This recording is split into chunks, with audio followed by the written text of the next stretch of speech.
Hello, everybody. Hello, Stockwatch Nation. I'm I'm the guy, Will West here. Yeah. Is that the new intro? Is that what we do, guys? Now Aren't you always the guy? Like, I'm always that guy. Um, always.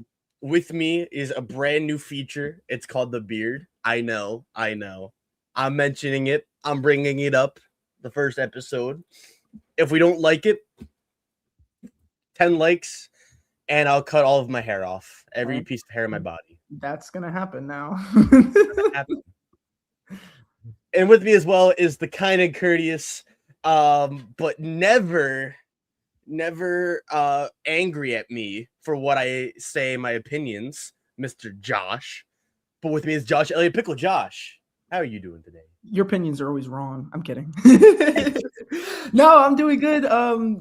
Just to go over the episode, it just really felt like this episode was predictable. I don't know about you, Will. It felt very predictable, especially with the double tribals. I was a little disappointed in the second elimination player because it seemed like their confessionals all had the same theme. Yeah. And I've been saying all season that I'm sorry, this is hot take. I don't know. That player's legacy has completely been tarnished after season 50, returnee season, where everybody was like, they should have won. To come back and not play at that same level is really concerning. And you know what I think could have potentially really put Charlie maybe a better position? Make a number one with Chrissy. Make a number one, even though she's not on the tribe, like really solidify your people. But he was too hesitant. He was very cautious this season, and he took it personally. Like with the Rizzo thing, like, come on, you're really going to vote somebody out because of their jury play? I mean, you weren't even close to Rizzo to begin with, and you weren't going to be his number one to begin with, but you were acting like he was your number one and thought of it like that. Like, really? I don't think so. I've heard from Charlie's exit interview too. That's not entirely why. He said he leaned into the whole like he didn't vote for his number one because it's for the narrative, which Charlie did die for the narrative, we have to say. And I would love to see Charlie back for the third time. Yeah, I don't know. I think season 50 feels like such a like monumental season that it almost doesn't feel like a Survivor season to me. It feels like a fever dream where I'm like just watching all of my favorite contestants come back because I genuinely love 99% of this cast. Every episode, it doesn't really matter who goes home, who stays, especially watching them now. Like even the people I was concerned about, like Rizzo, I was not a Rizzo fan originally. Like I love Rizzo now. I was concerned about Colby. Ozzy has completely turned it around. And it's so cool seeing Ozzy play like live in a season that's airing. So I have a hard time just saying like Charlie didn't play a strong game, so he's no longer a good winner. I think honestly, I think he was just overrated in 46. I think people got so wrapped around the fact that he should have won that like his game was a good game, but it wasn't this like strategic tour de force that like D played, you know? I hear you. And it's just this is a really tough season, you know.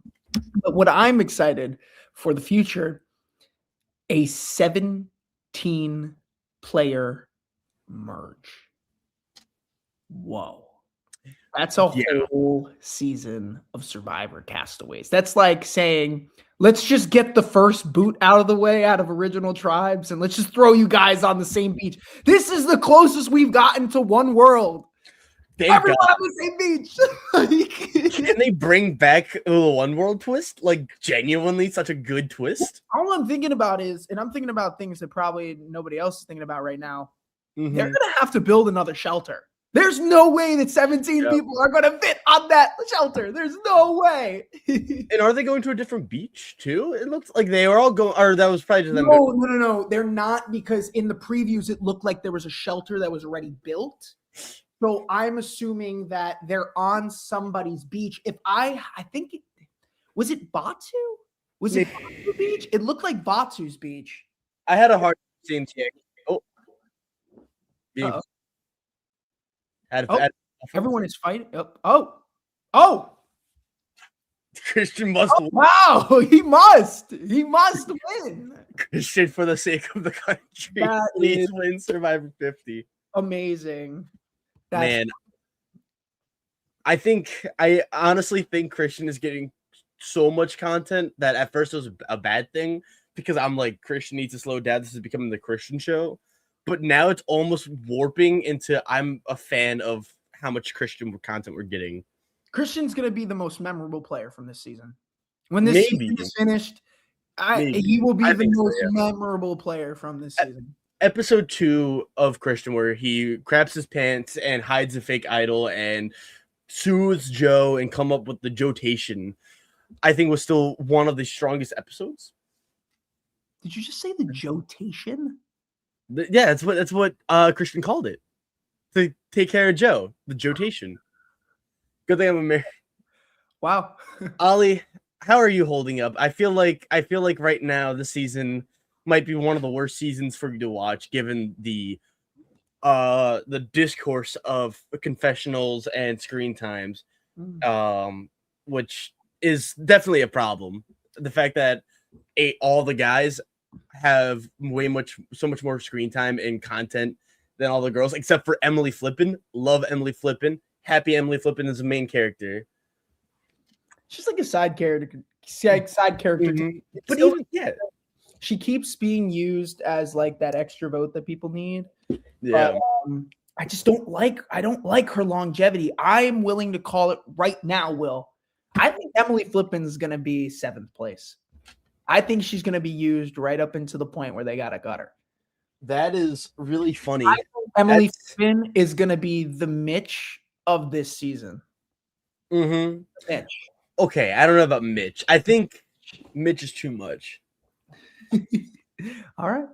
There's a theory going around that it's going to be 3 tribes of 5 with 2 people going to exile and 3 people getting booted. I would hate. I don't want them to do a merge and then immediately divide them into tribes. I think Mr. Beast. Oh God, bring him. I'm waiting. I Mr. Beast in this merge. This is already a historic, forever game-changing tribal council. I don't want Mr. Beast to permanently change and alter the game I love. That would be crazy. I hate purists. I hate the people who are like, oh, the game was so much better 10 years ago.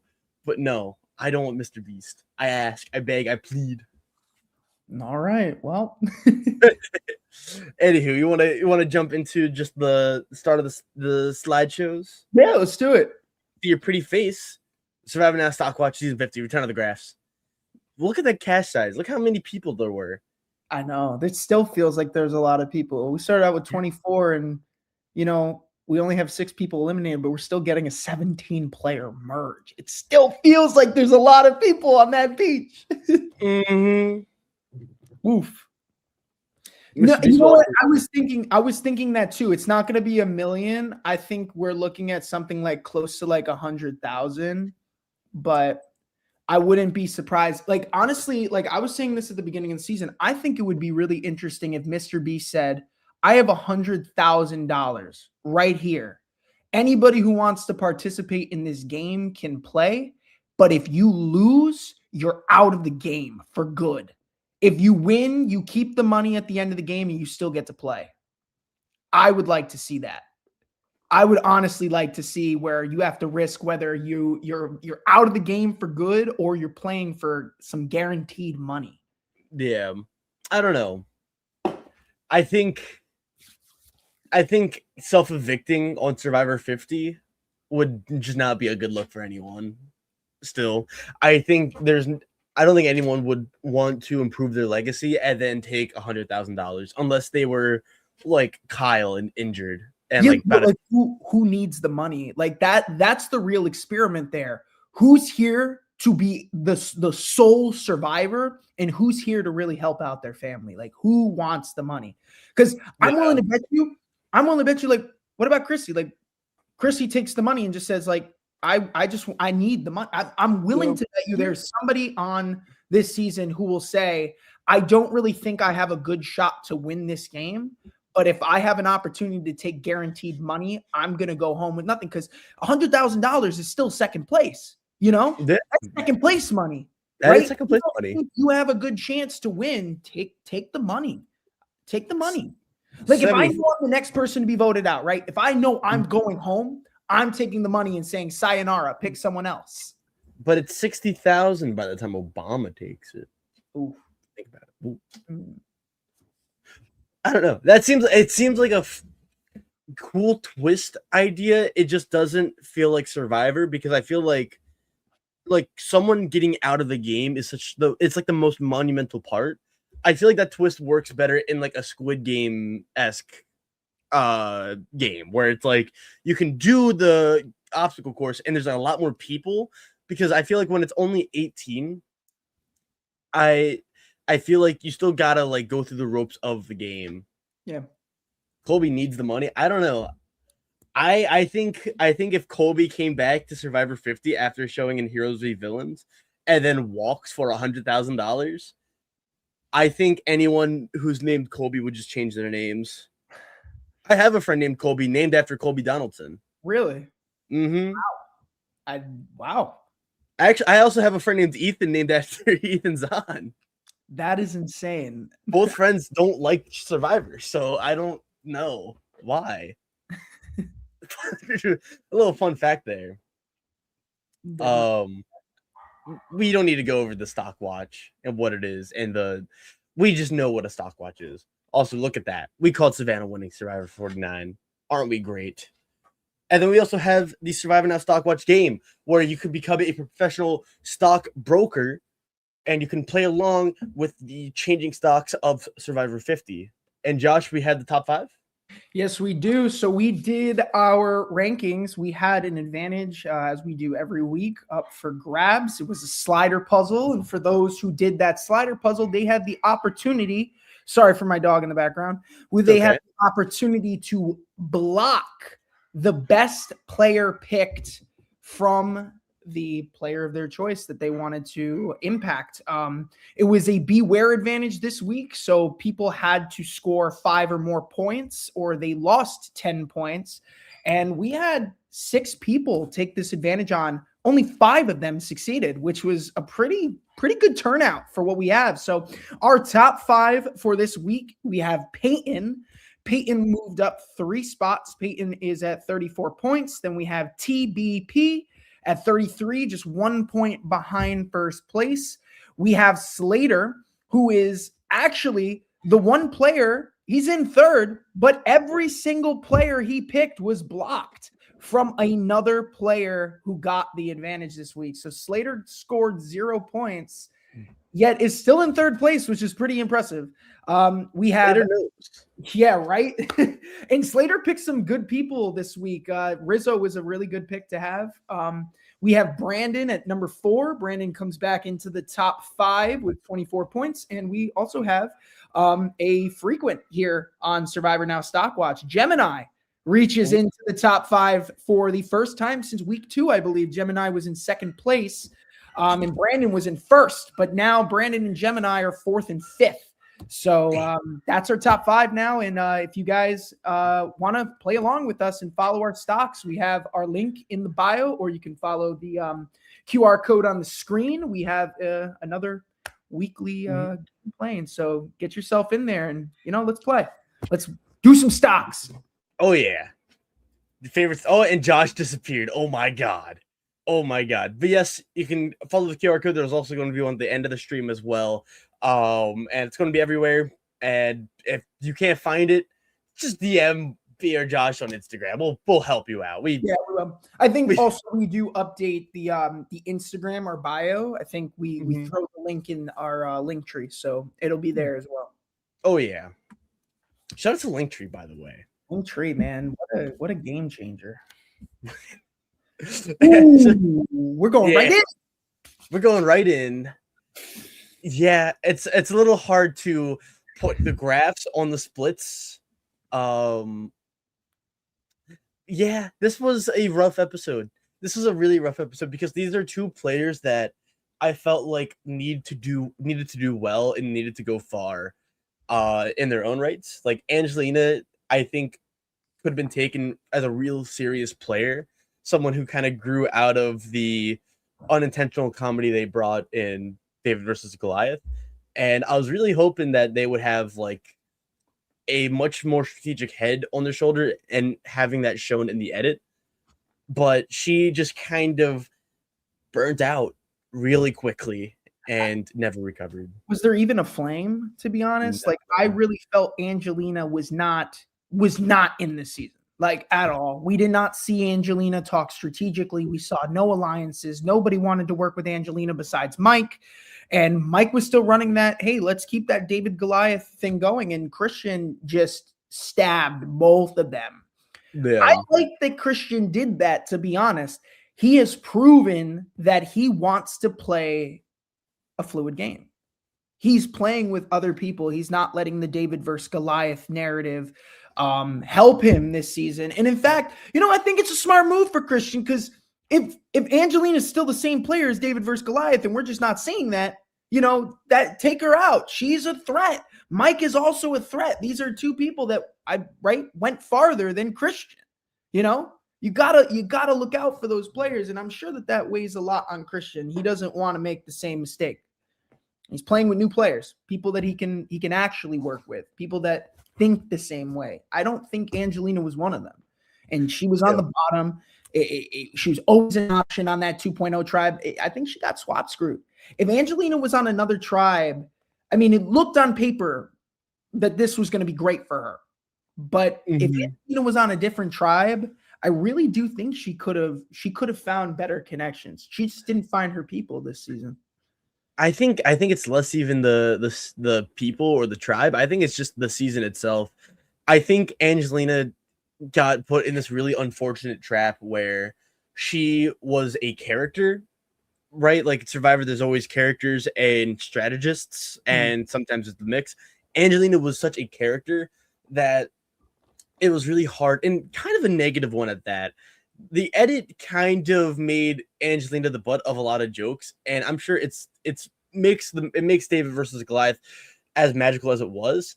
I think that just also with everything that happened pre-game and preseason, it just never gave Angelina the chance.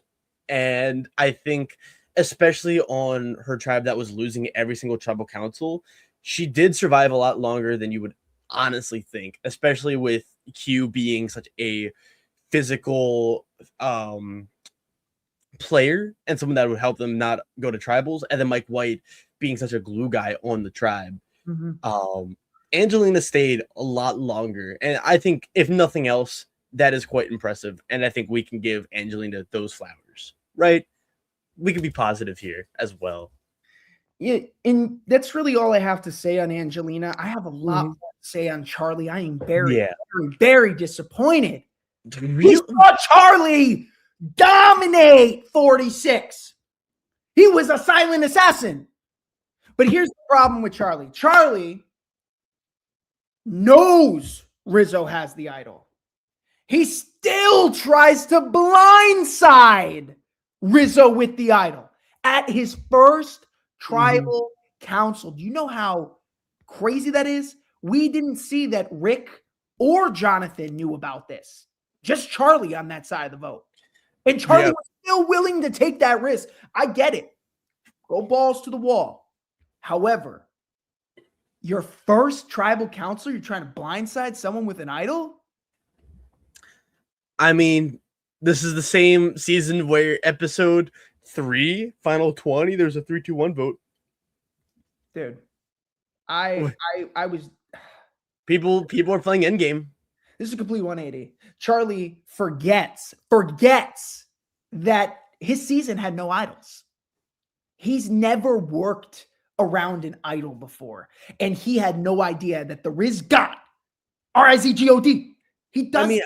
He does that. He says, I have an idol, everybody. Look at me. Look at me. I got an idol. Charlie blindsided 4 people back to back. With no idols. Yeah, okay. Guess what, Charlie? This isn't 46. You're playing with the big dogs now. You're not Okay. playing with new players. Rizzo's You're not a playing big with- dog. you're Rizzo's a playing with chihuahua. people who have been through it, who have crawled out of the mud. Rizzo's not a threat. Come. No, I'm sorry. Do we not remember the fact that we're just rewatching the same season? Rizzo doing the same thing. Oh, I got an idol. Hey, I'm saying from Charlie's perspective. I'm saying if not knowing Rizzo at all, and then knowing how Rizzo's acting on season 50, I'm like, yeah, I would try to vote out Rizzo if I was Charlie. I would make that move. And Rizzo's being 100% too about his last season. He's letting people know about his last season. He's not really hiding anything. He said, "I found an idol." He did lie. He did lie about who he voted for. Oh, wait, no. I thought his number one. He mentioned. Oh yeah, and Rizzo didn't tell Charlie about the idol. He said his number one was Sophie, I believe, and he didn't vote for Sophie. Right? Was that it? Yeah. Yeah.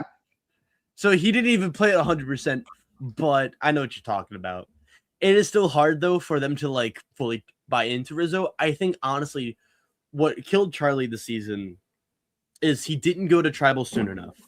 I think had Hollow gone to their first ever tribal, right, and instead of Vatu, and like Rizzo had only a day to make connections, and he didn't have the idol yet, I think Rizzo would have been the first one out of this tribe, and I think Charlie would have been in a great position.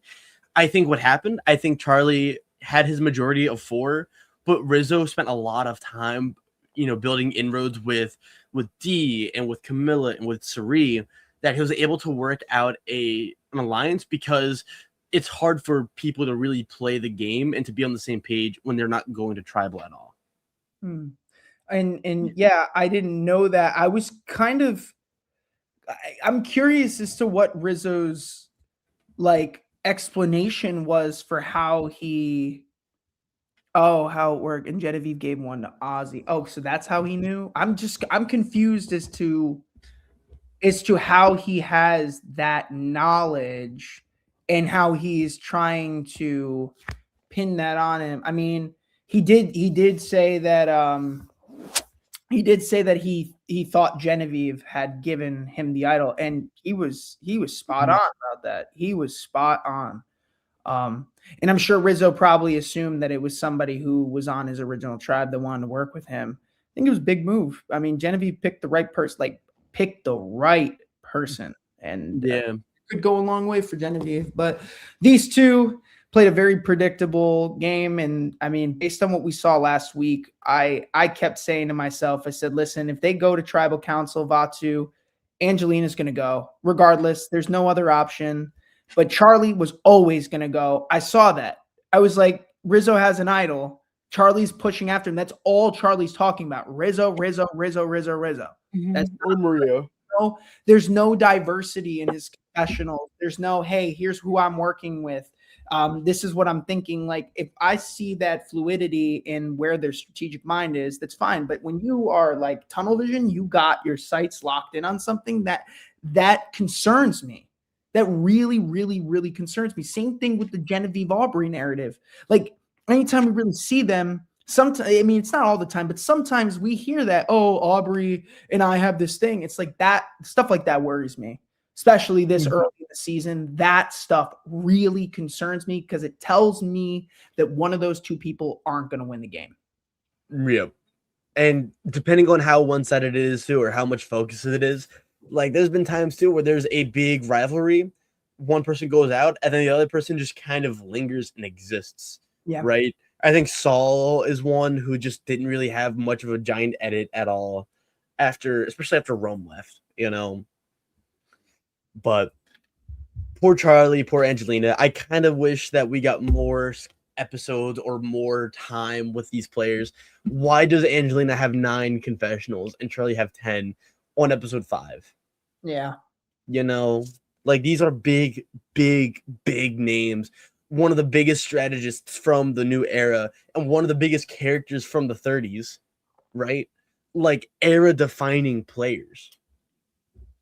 And they get snubbed like this. It's unfortunate. I know. Angelina will always be iconic for David versus Goliath. Can't take that away. I mean, she even lived up to it here in season 50. But Charlie, I'm really disappointed. I really do think that this season really hurt Charlie's like legacy in Survivor, especially in an all returnee season. This is where if this is your second time playing, this is where you really have to prove that you can play this game.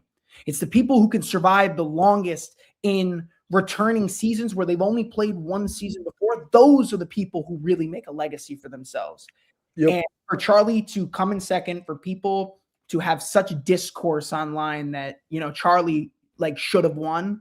I mean, there was a lot of people who really thought that Charlie should have won, and now Charlie's 18th. This is a real season. That's first boot.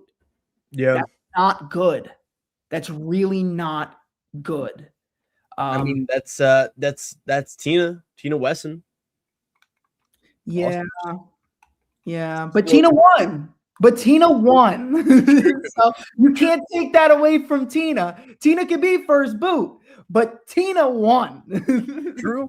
True. Can't take that away. And she won against Colby too. How many times has Colby played? A lot. Also, yes, but then Tony came back in Winners at War and played like one of the best games of all time. That's my thing. Like a legacy to me is you can be a first boot or go out early in a returning season if you've won, because you're already a target and people don't want you to win because they don't want you to win again. So I excuse Tony. I excuse Tina. If you've won, you're a sole survivor. That's it. You're always going to be a target. Just like Dee, just like Kyle, just like Savannah, you're always going to be a target. But if you come in second in a season that a lot of people thought you should have won, where you could have won by one vote, and you go out this early, that really damages your legacy. Like if you want to be on Mount Rushmore, that's not how you do it. You got to win. You have to win, or you have to be consistent. I would love to see an Amanda Kimmel kind of player, comes in second, Russell Hantz coming in and sitting in the end. That's what builds your legacy, going to the end. But yeah, Charlie, this was really tough for me. This was really hard. Charlie was not playing the same game that he was playing. And, sometimes people come onto these returning seasons, they say, I'm going to switch it up. I'm going to play a different game. I think this is going to help me. But sometimes you got to keep what you had in that last game that worked. You have to know what worked from the last game and know what you needed to fix. I think Charlie was way too cautious this season and tried to not make the same mistakes he made before. And I think it hurt him. Yeah. I don't know. I don't think it hurts his legacy at all. I think it doesn't take away from 46. But this was still a very disappointing showing. This is like Tom Westman in Heroes v Villains for me. What could have been. But do you know what else is really disappointing too, Josh? Do you know something that makes you sick to my core? Let me guess. Is it number 17? It's not just 17. It's 17. Oh! Well, they've been at the bottom of our list for a long time. There has not been anything. For me, I ranked Chrissy at the end, regardless of whether coach said, hey, Chrissy's in my alliance. I don't like it. I'm not seeing Chrissy. 5 confessional. I mean, Tiffany 2 confessionals. I only ranked Tiffany one step higher because I feel that Tiffany has her number one in Aubrey. And we've already seen that. Fair. Chrissy is in an alliance, but now coach is talking more about working with Aubrey than working with Chrissy. Mm-hmm. So that makes me feel that Chrissy is really left out. And we're not seeing Chrissy. Like, what happened to Chrissy Hoffback? Like, 4-time immunity winner. Like, where's she? Like, crazy strategic force, too. Like, yeah, right? Like, what happened to Chrissy? The Chrissy that we knew from Heroes, Hustlers, Healers. Like, one of the most interesting villains of the season. Released the Tiffany edit. Yeah, and I'm sure that there are a lot of people online that are really upset about the Tiffany edit because I thought from my perception of what I was reading up with online and what the fans consensus is that a lot of people had Tiffany as their winner pick because Tiffany doesn't really have that big of a threat compared to other people on this season. Mm-hmm. And it's really disappointing that Tiffany is this low. I'm really hoping that Tiffany has the breakout episode. I don't think we're going to get that for Chrissy. Yeah, I don't think we're going to get it for Chrissy. This feels so just dirty to me. Do you know what? Do you know what this is? What? The Courtney Yates Heroes v Villains edit. Because I recently rewatched Heroes versus Villains. Almost rewatch. Great season. Kind of bad at the merge. I'm not gonna lie. After JT goes, season becomes a little interesting. But I digress. But like Courtney Yates gets 4 confessionals across like 9 episodes. One of the greatest confessionalists of all time. Someone that like is one of the most legendary players. China was a great season too. I love China. That was such a good season.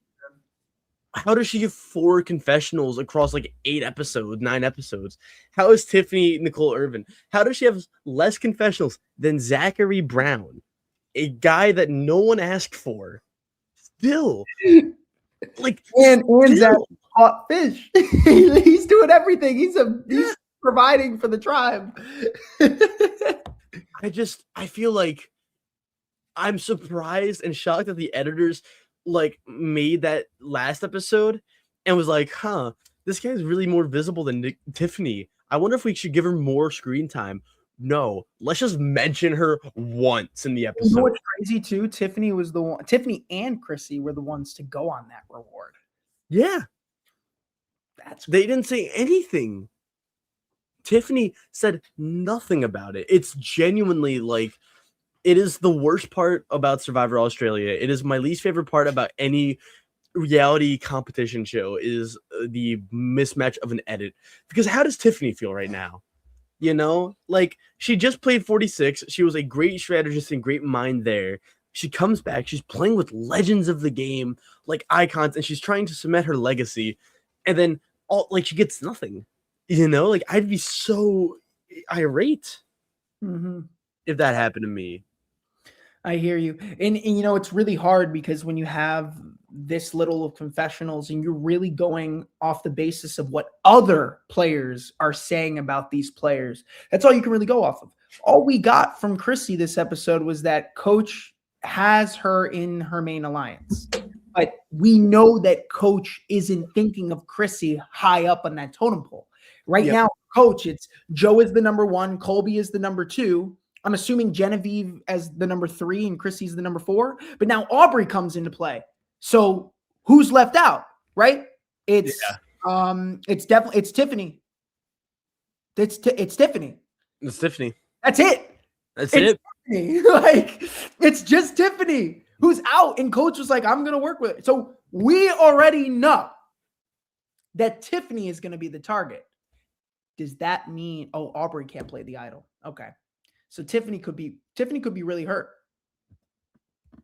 Thankfully, we are merging though, so like there's going to be more room to maneuver. And I think Tiffany, like I was going to say, she could find her people in the new era people, but like even then, bless you. Thank you. Oh my God. even the new era people, like we never heard about her and we never heard from her. It's like we already know that they're not winning. Right? Like, let's just suspend disbelief. They are not winning Survivor 50. I'm at peace with that. I'm okay. There's only one winner. It's not Chrissy Hoffbeck or Tiffany Nicole Irvin. But can we at least see them? Can we at least get like Chrissy had a cool moment. She had that emotional scene, man. Like, where's Tiffany? Was that her moment? It might have been her moment. That's really sad. That's really upsetting if that was the moment. Because she's such a strong player. Like, what? What are we doing, man? Yeah, I have to say, these were 2 people that I didn't really necessarily think that they would get snubbed in the edit. This is tough. There are other players here that I can expect. I'm sorry, Camilla's one of them. She was always kind of like a background character, like always the sidekick to Kyle, and you know, Aubrey's another player too. Like Aubrey's getting snubbed. Like, come on. How wrong? Aubrey? Where's Aubrey? Like, where's Aubrey? I was excited to see Aubrey, but I'm not seeing enough about Aubrey. Aubrey was one of the favorites that I had coming into this. Aubrey, Rick, and Jenna. Those were the three that I was really, really high on. And see Jenna go first, I was so mad. I was so mad. I was disappointed. I remember I was watching with Kara and Matt at the premiere in New York City, and Kara's like, I don't think you're going to be happy. And I was just like, I just had to use the bathroom. What happened? Jenna, she's gone. You missed the tribal? It was tough. And at least Chrissy had a moment. Where's Tiffany's moment? Though we did get the teaser. She is getting a confessional next episode. Oh, good. So about time. Now we can have that 0 turn to a 1. Thank God. Thank God. Just a one. You ready to talk about some actual people? Yeah, let's go. These are actual people. Hello? Like no, they're ghosts. So, guys, just saying before we switch the slide, there's going to be one player that I think you guys are not going to be expecting this low. I'm actually, gives me a chill down my spine that they're this low. I'm a little nervous. Is it Rick Devin? Yes, it is. Oh, God, that's so bad. Rick was actually our second biggest drop this week. He dropped 5 spots. Was that 10? This stock has been going down. Rick took a beating last week. Rick took a beating this week. Rick is going downhill. Bottom of that 3 vote that was just going on. I mean, I'm a little disappointed. I'm a little disappointed that Sari even left Rick out. Rick was blindsided. Rick was blindsided. And I'm sure that Rick would have been down to do Charlie. I'm sure he would have. I don't know where his mind was at, but I'm assuming that Rick was going to stay and stick with Sari. But for that to happen, oof. Yeah. I feel like also, what if next week is our boot episode for Tiff? Jay asks. Yikes. That'd be the worst. I would punch Jeff Probst. Quite possibly. You know, I don't think remember Jeff said that there was going to be something big, unprecedented that was going to happen this next episode. To me, I think there is 0% chance that all 17 players show up at the same tribal council. I don't know. We're not getting a double. I know we're not getting a double because why would they do 2 back-to-back doubles? But I don't think that all 17 are going to come. It's an odd number. So if they split them up, there's still one person that's left out. Exile could very well be possible. But I would like to see Exile where somebody can get an idol or something that they can play on themselves. Maybe bring back an advantage that we haven't seen in a while. Bring back the super idol. Bring it back. Rick Devins. I want him to find it. I want him to find it. I want that fake idol. Rick Devins super idol? Rick Devins super idol. I don't want that. No one wants that. I don't want that. I don't want Rick Devins to get a free ride to Final 5, please. Yes. Imagine it says, you could play this at Final 4. Ooh, thank you. You just want Rick Devins to win. I do. I want Richard Devins to win. Richard Devins. Richard Devins. Shout out to Richard. Yeah, but I forgot I made that. I forgot I added that. I got to be honest. I'm very disappointed that Rick is going here. But then again, Rick's always been on the bottom, and he's always survived, and he's always found a way through. But he's never won. But the edit, oh God, because of Chris Underwood. Chris should have been voted out. Take away Edge of Extinction. Just for the merge. Yeah, because Rick would have won that game. He would have won. He would have won. Yeah, very disappointed about where Rick's standing is. But like I said, we've seen him on the bottom, and they wouldn't have shown us that fake idol at Tribal Council if it was not important to the narrative of this storyline. Christian or Rick is going to find it. I thought last night I thought that there was a possibility Christian was going to pick it up and just say, Ozzy, I know you're after me, but I just want to let you know it's not going to happen tonight. That's a little too crazy. Well, Christian was smart because he didn't need to pull that card out yet. That's like last ditch effort. Like if we see someone pulling that card out, that should tell us as a viewer that that person's actually in danger. We should have known at the moment that Christian didn't pick that up that it was fine, or else they would have highlighted it a lot more in a confessional. Oh, should I get the fake idol? Should I take this? Like they weren't talking about that. So to me, that told me that Christian was in a safe spot. Yeah. And there is speculation that Suri told Rick and he was pretending to be surprised. I do see that this could be a possibility. I do see a world where we get like a flashback scene where Rick's like, people think I'm surprised, but no, I did that. Like he talks in his like news anchor voice. So Suri they play different games so that they can talk together. That would actually be really strategic. I would like to see that. I think I think Rick's got the strategic mind here. Suri is also strategic, but she's low key. She won't make a move. She'll make moves subtly. She won't make them like plain out in the open. I think they can really mesh together well, and they can keep Rizzo as like a shield. But Suri has two shields, Rizzo and Rick. Like, yeah. Even then, though, I feel like still this episode felt like everything going on in this tribe felt like Rizzo's story. I feel like even Suri kind of played second fiddle to Rizzo. And what's that? To me, it was third fiddle. Third fiddle. I mean, yeah. I go with the order base that Rizzo was shown talking. Now, Rizzo has an alliance that he is at the top of. Rizzo being that. But it started out as Rizzo and D, then Rizzo and Suri, and then it turned into Rizzo and Camilla. Yeah. I mean, Suri's a little bit lower for me at this point, but I think the only thing that gives Suri a slighter edge that could make her a second fiddle is the fact that she shared the information about the extra vote, which is huge, really huge. Because now they both can really say, you know, we can control the numbers or we can throw the votes onto you and blindside somebody. Yeah. But too many people know about the idol. Way too many people know about the idol. Nobody knows about Aubrey's idol, and only a few know about Ozzy's. Yeah. Yeah. Yeah. Even then, I think just talking about what the viewer saw and what was edited and what was shown to us, it was still not a lot of Rick Devens, even if he was like a part of the vote and was pretending not to be. I still feel like it's way too quiet for such a big name. I know he has 17 confessionals.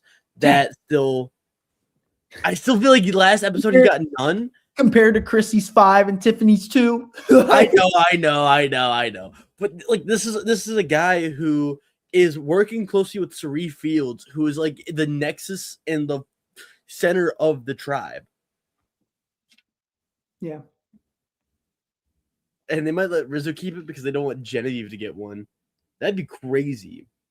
Anywho, that's all I have to say about Rick Devens. Mr. Richard Devens. Yep.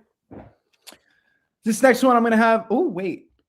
Oh, we didn't get the... I thought we switched this one up because you said they need to be different. Jonathan's here? Yeah. It's inverted. Okay. It's Jonathan and then the second person and then the like big jump person. Okay. Yeah. All right. Yeah, so not a good episode for Jonathan. No, not one bit. He had a lot of conversations regarding this, like strategically what was going on. And I thought it was going to start off well for Jonathan. I thought Jonathan was going to be the centerfold of something new, but then Rizzo took over the narrative. And this was his first tribal council. And now we get to see a little bit more clearly where Jonathan stands. He's a great player in terms of gathering food, you know, helping out in competitions. But, you know, we got to merge now. Now Jonathan's on his own. And that's not really good. Oh. Hi, Josh. You okay? That's not really good. You know, I don't really like the longevity of that. Yeah. I also don't like his second point of view. I don't like the way people are talking about him. And I don't like the way that we're seeing it. Because don't forget, like, we are so starved for content and it's so evenly or like spread out and spread thin that when we are hearing from a lot of players that they just don't think that Jonathan is a big strategic force, when that is something that he wanted to like bring into this season and he wanted to improve on, is that he wanted to be more of a strategist and he wanted to still be himself but be more of a strategist. And people are saying, oh, Jonathan can't come up with lies, Jonathan isn't the type of person to do this.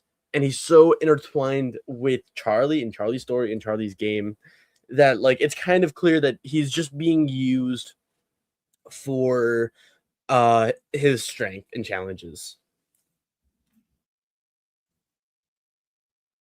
You're muted, by the way. Thank you. I think Jonathan can really benefit from a merge, though, because, you know, we see that coach is really trying to play with those stronger players. He really wants to compete with the best. And I think that he would 100% go up to Jonathan and try and pull him in with Colby and Joe. I think that's the narrative that coach is doing. And, you know, we have coach so high. It looks to us like coach is really could have a potential after a really awkward start with this Aussie coach narrative. It's going to be really interesting next week when we see their conversation, when we see them talk to each other. Because, I mean, now everybody can kind of compare notes as to what they've experienced with the both of them. Yeah. I feel I don't have much to say about this guy. Okay. Honestly, because I feel like his story is so intertwined with Charlie's story, like still. And rumor is that Jonathan is a part of the Honor and Integrity Zoom Alliance. Zoom Alliance. Oh, Zoom. I feel like I can't remember what this is referring to. I know what this is referring. Interesting tea there, Ollie. I love Ollie so much. Moving on as well. We got Genevieve. 0 confessionals. Actually, not even highlighted at all this episode. Not shown one time. Completely invisible. Completely gone from the edit. And that's concerning too, because she was only talked about once, and that was from coach wanting to, you know, describe the alliance that was going on. But for this episode, I have 0 to say about Genevieve. We saw nothing. We saw absolutely nothing. And that's not really good. I mean, Genevieve is in a place where she at least gets a little bit more grace because she has done stuff in this game, but I have to keep her at 15 because, like, what is she? Actually, I'm not. Wait, did I? I did. I guess I did put her. Yeah, I put her at 15. It's just I can't trust it. You know. Yeah, it also reminds me.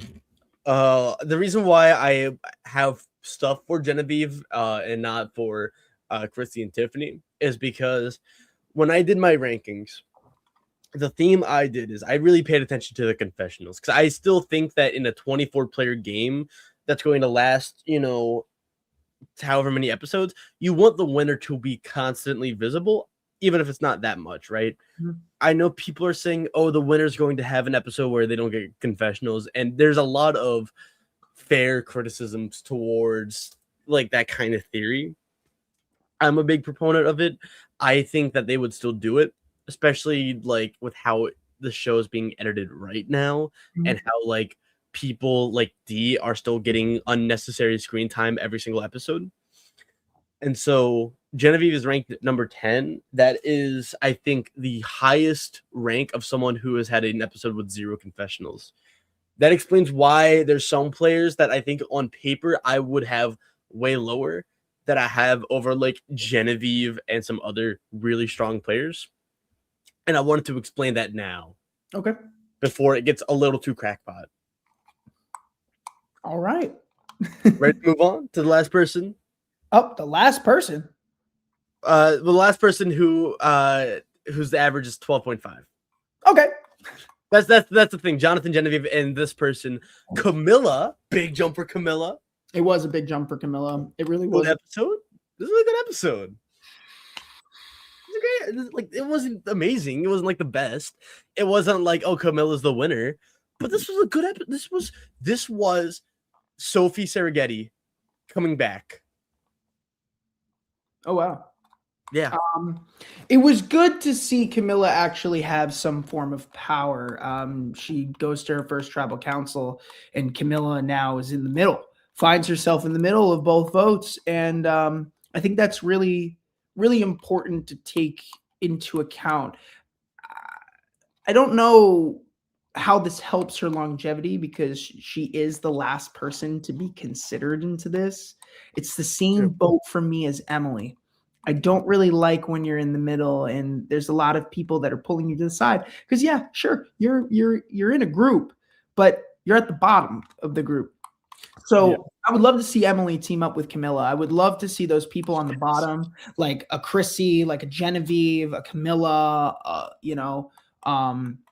I want to see an Emily. Yeah, I want to see all those players, Dude, Emily, Genevieve, and Camilla working together? Well, Emily, Genevieve, Chrissy, and Camilla, I think would be a pretty good four. Don't get my hopes up.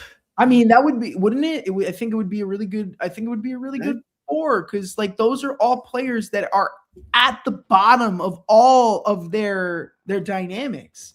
It's not something that I would necessarily be safe with, and I don't know if there's anybody else that you could throw into that list that would be willing to work with that group. I mean, you could do Jonathan, but I don't think he'd trust that necessarily. But those are four players that I could 100% see working together in the future. And I think it would be in their best interest to all have each other's back. Sure. And she is working with Dee, but I think Dee now thinks it makes way more sense to work with Rizzo. Yeah. So like I think Camilla's getting replaced. So I think Dee is correct. I think it does make sense for her to work with Rizzo for the reasons she said. Because she is a winner and Rizzo is unknown. That is two big threats, and they are both players. I mean, Dee doesn't know it, but Rizzo is such a player that understands his threat level and uses it, right?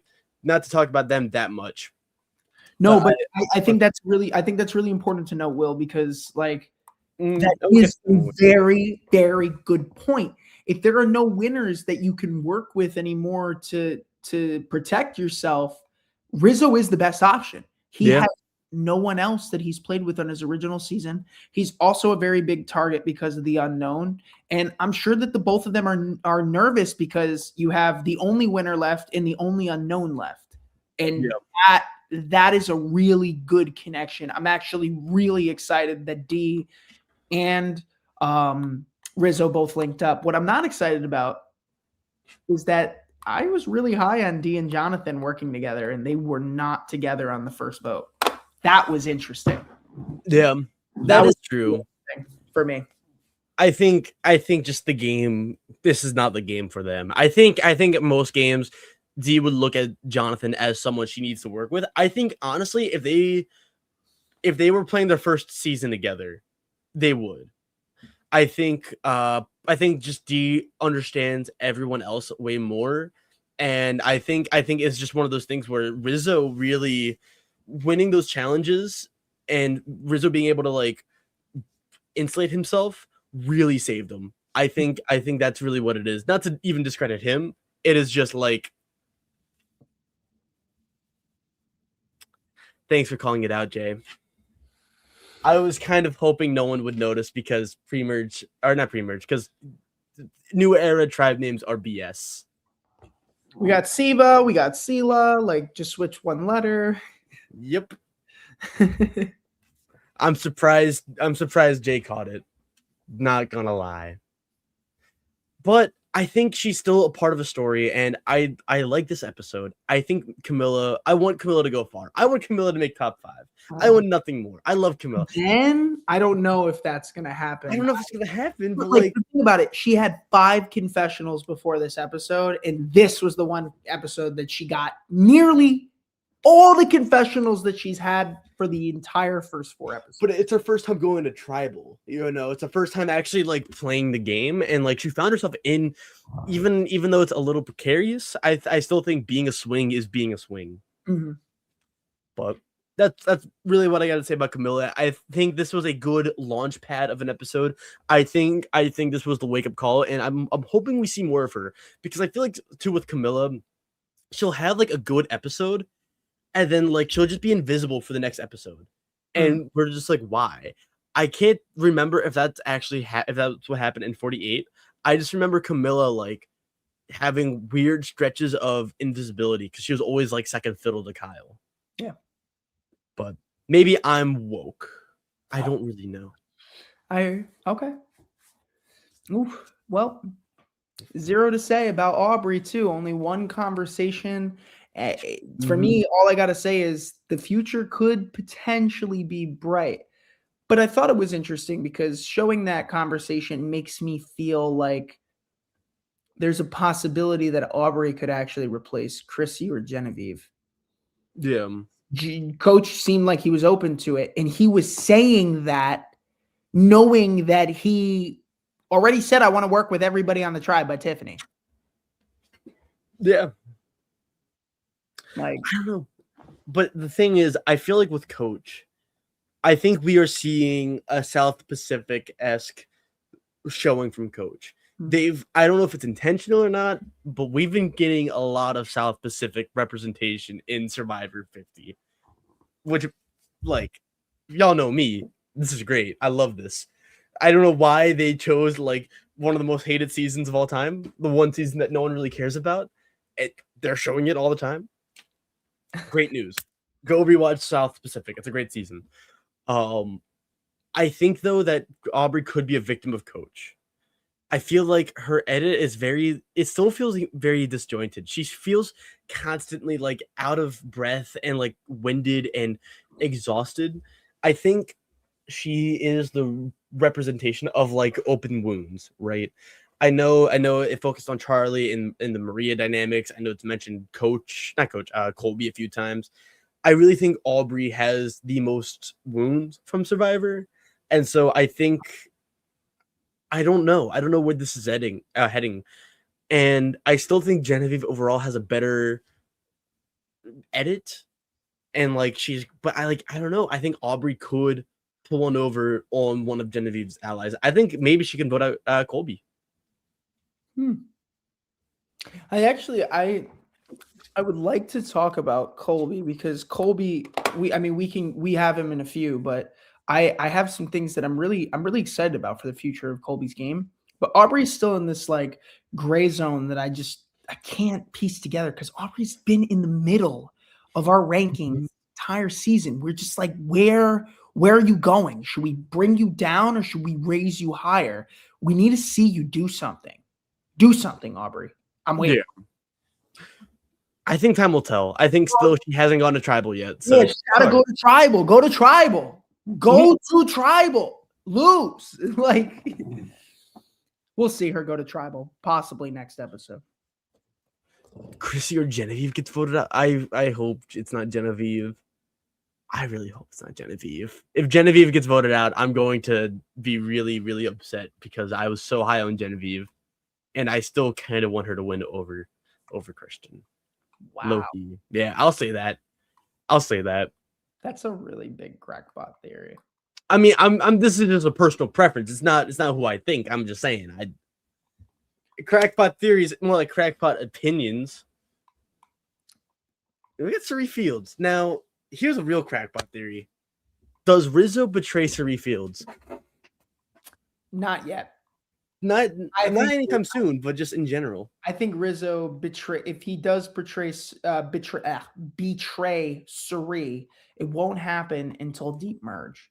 I think he really built a connection. I mean, Sari shared an extra vote.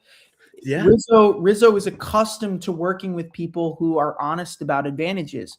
You know, he did that all the time. Sari is now looking like a new Savannah. You know, Savannah had the extra vote. Let's work together. Yeah. I have the idol. You have this. Let's find the one with the knowledge is power. Now we're a 3. Let's do it. I'll do it again. I'll play the same game. You worked for me once. So I don't think he betrays Sari. Not anytime soon. We won't see him betray Sari for a very long time. And I think Sari is going to be a player who's going to have a lot of trouble getting votes on them because I mean, nobody wants to go after Suri. It's the same old Suri story. Like Suri is gonna go far. Like always gonna go far. Not much to say on Suri. The only thing that I am excited for is that she is included in this alliance, and it's looking good after the first tribal council they went to. But is it really going to matter now? I mean, one tribal council is better than no tribal councils, but at the merge, let's hope those connections still stay. Yeah, I think I'm really rooting for this alliance too. I was so hyped when I saw it happen in form. Like D and Suri are two of like the most cutthroat like legends from two very different eras of the game. Rizzo is come on, and Camilla's come on, amazing alliance. I'm so glad we got this instead of the old school Kalo majority. Yeah, like no offense to Charlie and Jonathan, it's just this feels more natural and more fluid. I hear. Yeah, I do like that it's more fluid. And I do like that D said, this might be what's in my best interest. Because I out somebody who will potentially snake me later. Because I know that Charlie is somebody who will do anything to win and will take out a better player whenever they get the opportunity to do so. So I'm glad that D actually thought of a move that was really good for her game. And I do think that this is a move that puts D in a better position than she was in before. But is betraying Jonathan and them really enough? I mean, this vote was pretty impactful. I got to check my my list here, but this is actually, I mean, this is the closest vote since Mike. There have only been 2 votes that have been close. Every other vote was unanimous. Jenna went home 7-1. Kyle was obviously, medevac. Savannah was 6-1. Q was 5-1. Angelina was 4-1. Mike was a 3-2-1, and Charlie was a 4-3. It's either been a unanimous vote or it's been decided by 1 vote. That's pretty insane. Oh yeah. What are we going to see at the merge? Are we going to see? I want to see like Borneo-esque voting charts. I want to see a 4-1 to 1 to 1 to 1 to 1 to 1 to 1. I want to see everyone get a vote. What about the alphabet? Let's go down the alphabet. Let's do it. I'm going to say that. Like if I was ever on Survivor, I would say that. I would be like, I'm going to go down the list. I'm going to go down the list. Sorry, Aubrey. Sorry, Aubrey. Aubrey, you were just an A, and I just was going down the A's first, and then Angelina's going to be like, well, am I the next one to go? Yep. Yes, you are. Angelina would be first. Angelina's already gone. So. Oh, well, and it's Aubrey. It's Aubrey. And you ready to move along? Yeah, let's do it. Who we got next? Steph. Stephanie. Steph. I remember there was a wee time before where Stephanie looked like she was on the bottom of that tribe, but people still want to work with Stephanie, and she's playing that laid back game, that new Steph. This is the best Stephanie we've seen. I'm telling you, she's not effective. She's not trying to be a big personality. Stephanie is taking a step back. That's what I'm going to call it, a step back. She's taking a step back. She's relaxed. She's somebody who has really shown her loyalty, who's really trying to build trust. And you know what? Even though she was left out of that vote, she did not take it personally. Love the gameplay from Stephanie this season. I really do think that she has switched up her game. And I think that she, even though she's somebody who has shown that she can go far, maybe not so much in Palau. We've seen it in Guatemala, but I think this can be a season where she really, really has a shot. I ranked her 3rd. I think that she is somebody that consistently can either be on the bottom, play from the bottom. She's all rounded. We've seen what Stephanie is capable of doing, but she's playing a much better social game. Probably the best social game that we have seen from Stephanie thus far. That's not. Yeah, I mean, Stephanie was never really known for her social game, so that's what I'm saying. It is a good. Yeah. I think I see the 5th place writing on the wall.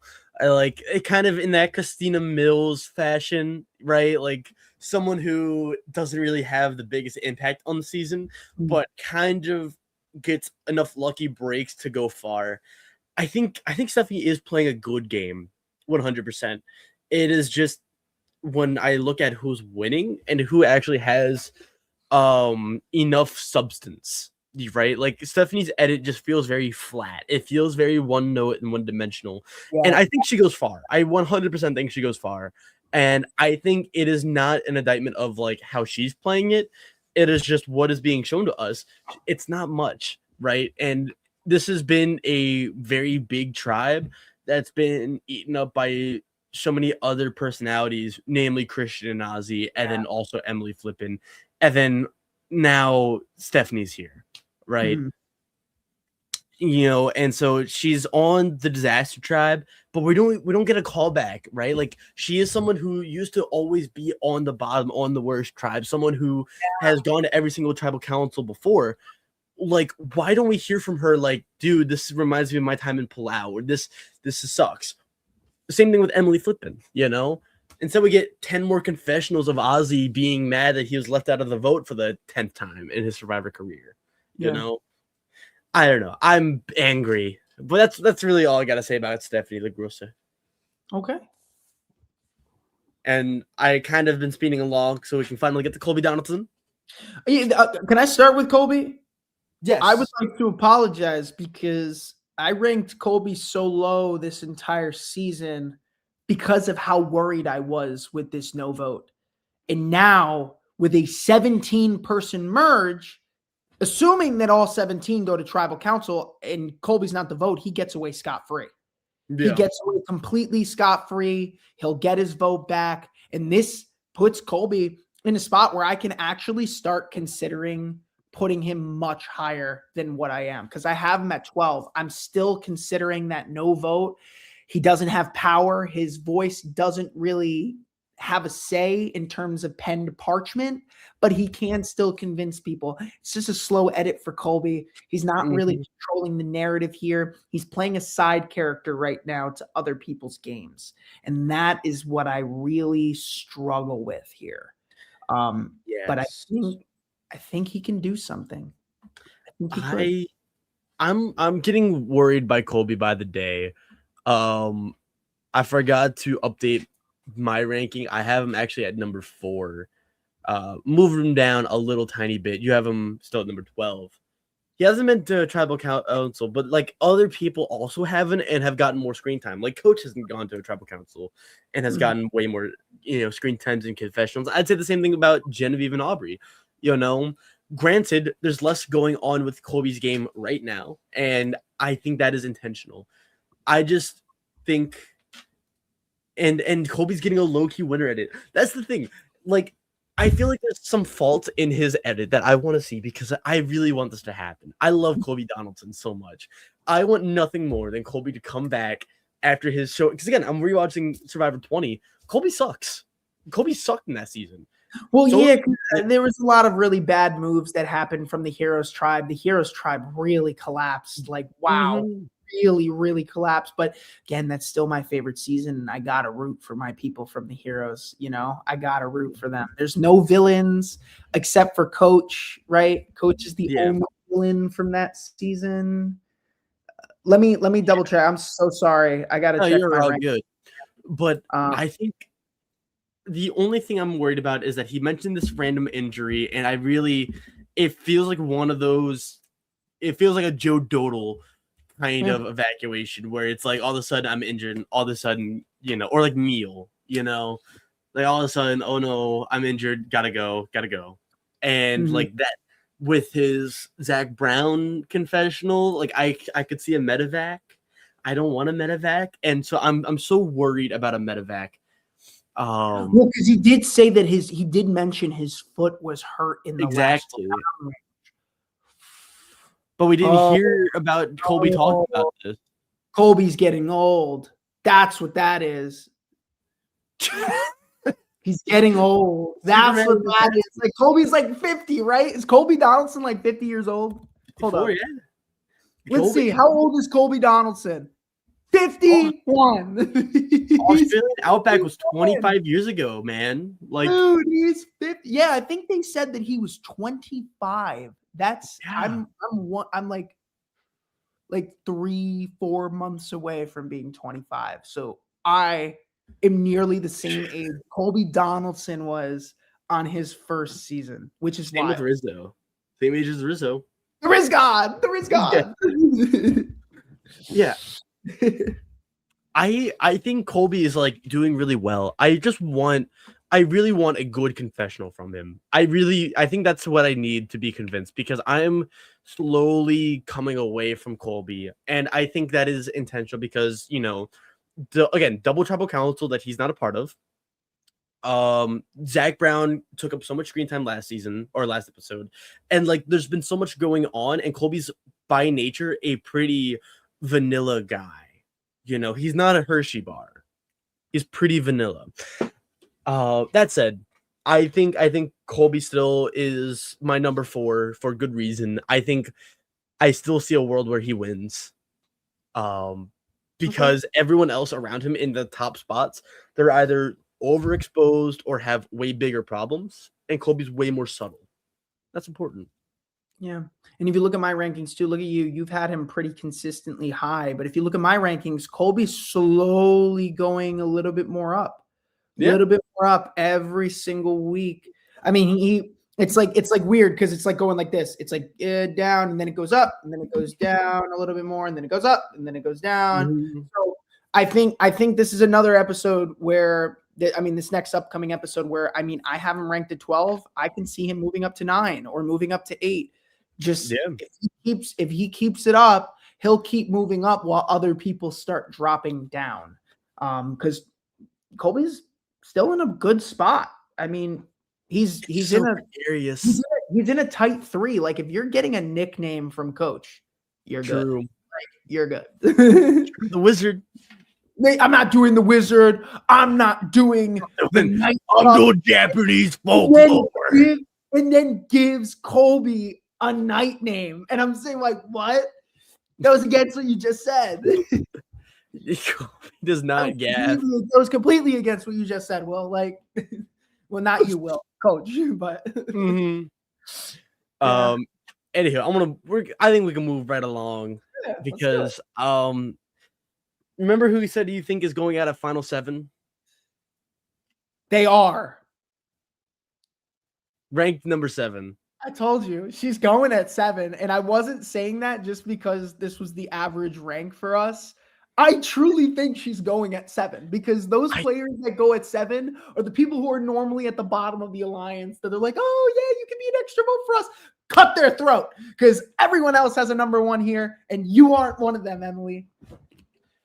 Yeah, it's been it's been just a crazy time for Emily. This has been a good cool down episode. Granted, this has been not a big episode at all, and she kind of played second fiddle. But like, I still think that this was a cool down episode, and if Emily Flippin does win, which I don't know, I still don't know my opinions on Emily so far. I think still she has a shot and she has a chance. Especially if she gets more cooldown episodes. I didn't say this before, and I'm just going to touch on it now. Genevieve actually dropped like so many spots. She was our biggest drop this week. I found really interesting because there wasn't really anything bad that happened. There was just a lot of people who moved up. Sari was also the second biggest drop. We had Sari dropping 6 spots, Genevieve dropping 8, and Rick dropping 5, which is really big. But Emily, on the other hand, one confessional, Emily, maybe 7's Emily's lucky number because she moved up 7 spots this week. She was our biggest jump, which I'm also sitting here like, Emily didn't do anything special. Why did she go up? Why did she go up? But she did a lot of things less. But it's just so tough because like she's not really like in something. She's not real. She doesn't really have her number 1. There's a lot of people here who don't have their number 1. Aubrey and Tiffany, I feel like are tight. We have that thing with Rick and Christian that we kind of like pretty much forgot about until they meet up again. We have Joe and Coach, but like I think those are the ones that we really need to look for. Christian and Rick, having that is really important, right? I think the Coach and Joe is really important.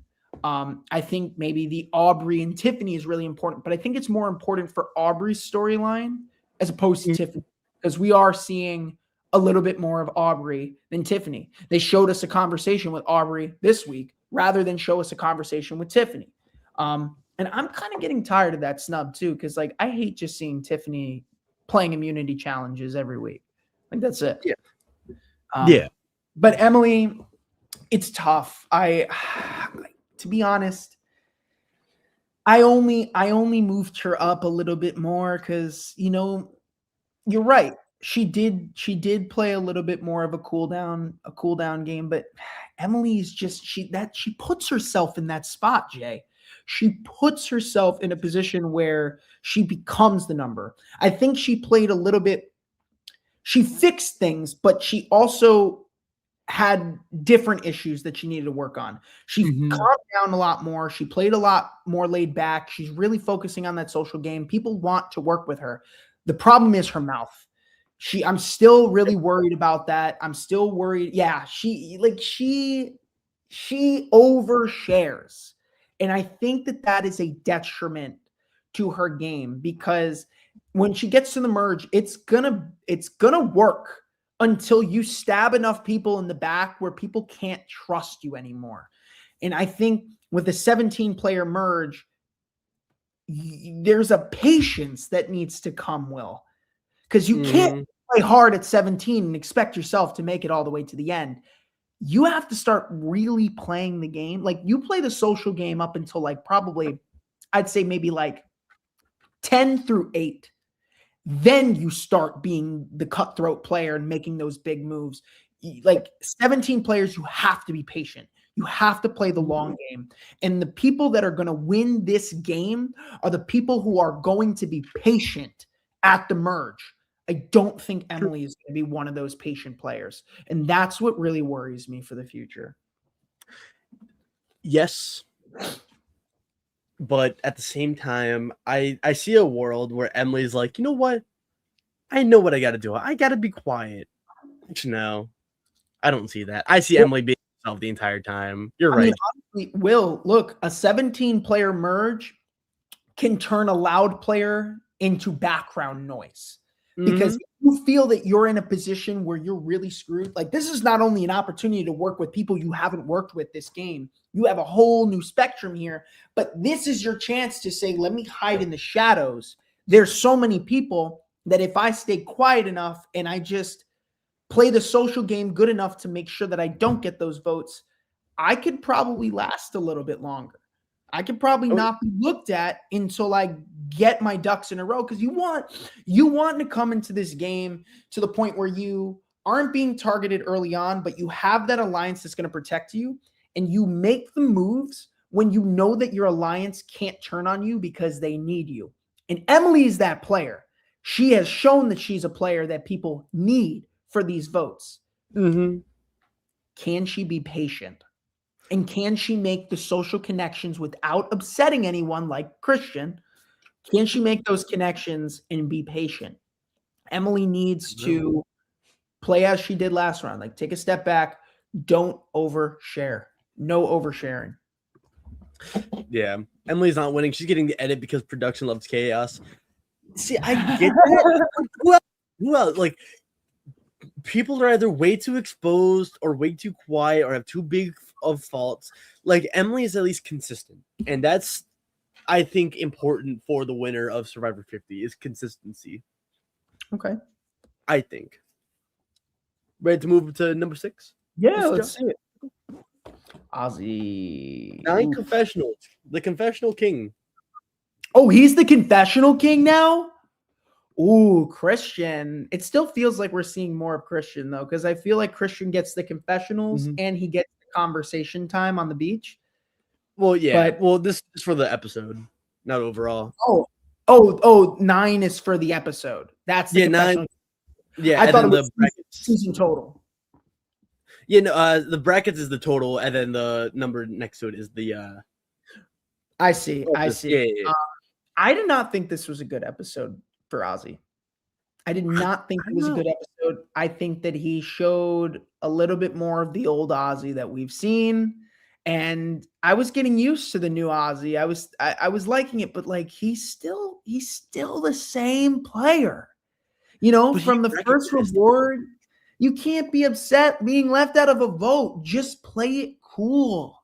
Like, look at how Stephanie did it. Fine, I was left out of a vote. It's okay. It's fine. Nobody looks at you. Just because you're left out of a vote doesn't mean you're the target. Take Stephanie and take Ozzy. Stephanie was chill about it. Ozzy went back to camp and threw a fit and started saying, I'm going to come after people who don't tell me the truth one time. Like, dude, it's okay if somebody lies to you. They're going to lie to you, but it's fine. You're not on the bottom. And you have an idol, dude. You have an idol. You're good. If they're going to target you, you're good. You don't need to be doing that. I would start doing that only if I had no other outlets left. But you have a trick up your sleeve, Ozzy. And as far as I'm concerned, I don't think anyone on that beach knows about it, right? Yeah. Nobody knows that Ozzy has the idol. But is Ozzy getting a winner at it? I don't know. No. That's wrong. Sorry. Stephanie knows. Stephanie does know that Ozzy has the idol. I forgot about that. What were you saying, Will? I'm sorry.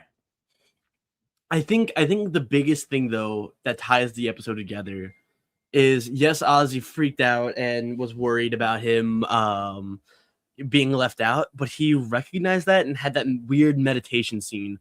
So I feel like he still grew. I feel like he's still growing. I don't know. I think it's looking good for Ozzy right now. I think this was a weird bounce back episode.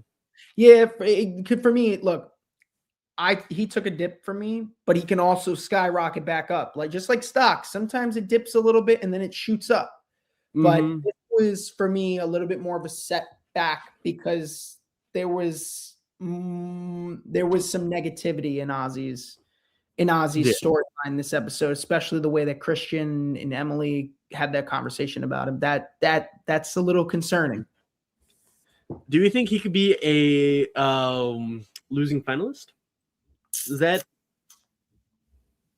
He's already lost in the finals before. Yeah. And he hasn't done anything remotely close since. So I don't know, man. Anywho, is there anything? Oh my God, I can't speak anymore. Is there anything left about Ozzy we want to talk about? I think there's not really much I have to say personally. Not me as well. I'm excited about this top 5. Yeah, it's a really weird top 5.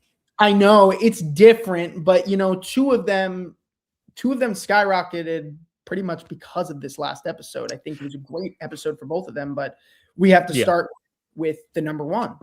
The number one. We're starting with the number 5, actually. Well, no, but this is the number 1 to coach. Oh, yes. Yeah, no, we didn't see much of Joe, but when we did see Joe, we saw that we have a confirmation now that Joe is officially Crap Rock Theory. They showed the finale preseason of South Pacific. Oh, that would be crazy. Oh, wow. Yeah, so that'd be wild. So with Joe we ended up hearing that he's now coach's number 1. Coach was pretty solid on that. They shook on it. He gave him his word. I do think Coach will abide by that. I keep talking about, that tribe swap, that moment that wasn't really highlighted, but it was in the background of Coach really talking to Joe. That really made me feel like he really wanted to play with him. He really respected his game, and that's great for Joe. Now, let's talk about the challenge, Will. He started off slow, but he did. Joe was hitting those bags at the end. He was definitely a hero for this challenge. And I think Joe was a really big part as to why they didn't go to the double tribal. Joe protected his people. He showed that he can still be a dominant force in immunity challenges like he's always been. This is really good. This is a really good look for Joe. Well, that's the thing, is that Joe isn't really a big personality compared to other players on this season. He wasn't really a big personality on his original season, but people really gravitated towards him because of the Eva Joe connection. Also, he was a dominant player. Like he was very strong. He won a lot of immunities. But I never saw Joe as a big personality. Joe is just that typical all-American like hero that they always cast, that kind of type, like firefighter, like hardworking, hands-on guy. And I mean, they need to fill that type of demographic, but Joe really excels at that. Look, he's boring, right? He's boring now because he isn't going to tribal. But let's remember when he did go to tribal and he was fighting with Rick Evans. Now, there's still a little bit of beef there because they fought and then the next day they tribe swapped. So yes, there's still some unspoken things. They need to have a few more conversations. But at that point, Joe is flipped on his original tribe. He knew he was on the bottom. He knew he wasn't going to do anything with them. And now he has coach. He has a brand new family. They're going to probably come back and say, hey, do you want to work with us? Do you want to still play with us? And Joe's going to be like, yeah, sure. And then bang, that vote is going to hurt. Yes. There is a big concern about this honor and integrity alliance that I want to bring up when we talk about Dee and Rizzo. Even then, I think he's still, his whole edit, it feels kind of like Camilla's in a way where he's just playing second fiddle. You know, he's just the sidekick character in every scene he's in, right? Like it's either he's beefing with Rick Evans and he has to be calmed down, or he's getting poor second point of view, or he's falling into his same pitfalls that he did in his original season. And so I don't know. I feel weird about Joe. It is just interesting that he is ranked number 5, because if you told me that Joe Hunter would be ranked number 5 back in episode 1, I would be shocked. Wow. Yeah. I mean, it was a rough start for Joe, but he is bouncing back pretty much every episode that he goes through. He's really, really bouncing back. Not much to talk about Joe. He was a little bit more of a side character for this episode, but the things that we did see was really good. Really good. Yeah. And I think there's more to Joe in the upcoming episodes. I'm ready to move on as well. Let's do it. So number 4, we have possibly another number 1, maybe Rizzo's number 1, which would be really interesting if we did see that. And looking at our top 5, I see 2 pairings for 4 of the people. One person who, I mean, their number 1 is at the bottom. But D, I've always been high on D. I always knew that D was very capable. To me, I still say I wish Kyle would have gotten an opportunity because I'm sure he would have proved me wrong. But coming into this, D was my favorite winner. Yeah. And I did think that if I had to put money on it, like if I went on Kalshi, that betting app, and I said which winner is going to survive the longest, I would have put money on D. I would have 100% put money on D. I really still think that she is one of the most dominant winners of the new era. I think she had the best overall storyline. That's just my personal preference. I really did enjoy 45. Maybe I'm biased. Maybe it's because it's the first season that I picked up and started watching live again after like a hiatus of 10 years. But for D, I really enjoyed her gameplay on her original season, and D is still a strong player socially, strategically, you know, in comps too. I wouldn't be surprised if D won an immunity challenge. I really wouldn't be surprised. I don't see a win for D. I think Sari is going to take her out. I forgot about that. You are right, Jay. I need to re-up my notes because that is absolutely correct. At the same time, Sari has had an episode with 0 confessionals. He has had consistent screen time across every single episode. That is strange to me. That is still weird.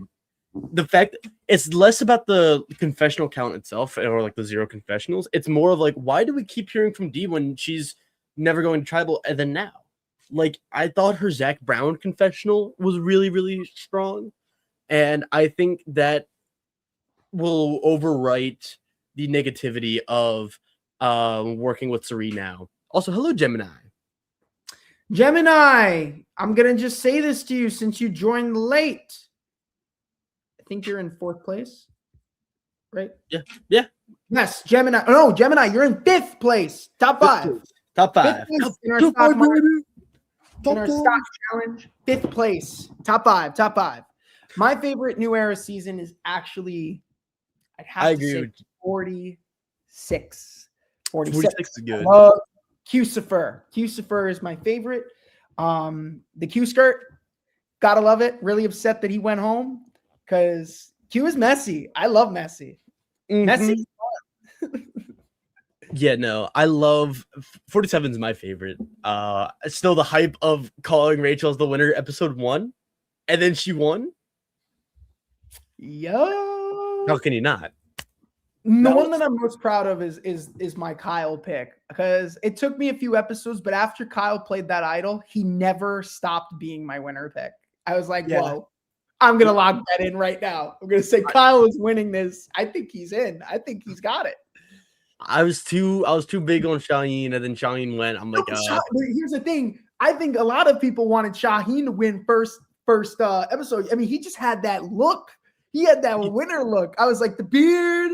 I'm looking at Shaheen. I'm like, this guy, he would be a great winner. He does just look like a Survivor winner. He looks like a Survivor. Like, he looks like he was out there for 39 days already, but he got the trim. He's grooming. He's out with a beard. He went out there with a beard already. Like, anywho, 48 was so boring. Yeah, 48 was boring, but like, I liked 48 because it was the first time I went to New York was to watch the 48 finale, and my best friend Josh was there. I was there. I drank so many espresso martinis. It was fun. It was a great time. I'm going for a record, Josh. No, we're not. We're not going for a record next time. No. Anywho, yeah, I think this was still a pretty good wake-up episode for Dee. I think she's getting a lot of subtle screen time, and while the premiere and episode 2 was rough, I didn't like her episode 2. I think the Zach Brown episode was good. I think this episode's good. And the fact that she's number 4 when we both have her at number 6 is just Stockwatch magic. That's all that's how the averages go. I mean, we have Joe going out before he has a chance at fire making, but I think we voted for no fire making this season. It's just a vote. That's rough. Anywho, you ready to move on to Mr. R-I-Z-G-O-D? What's that?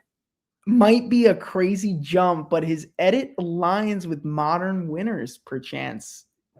I think this was great to go from the bottom to the top. Now, let's look at our last rankings, right? Let's go back 2 weeks ago. We had him at second to last. Yeah. Started that tribe swap. Rizzo was supposed to go. He gets the idol last week.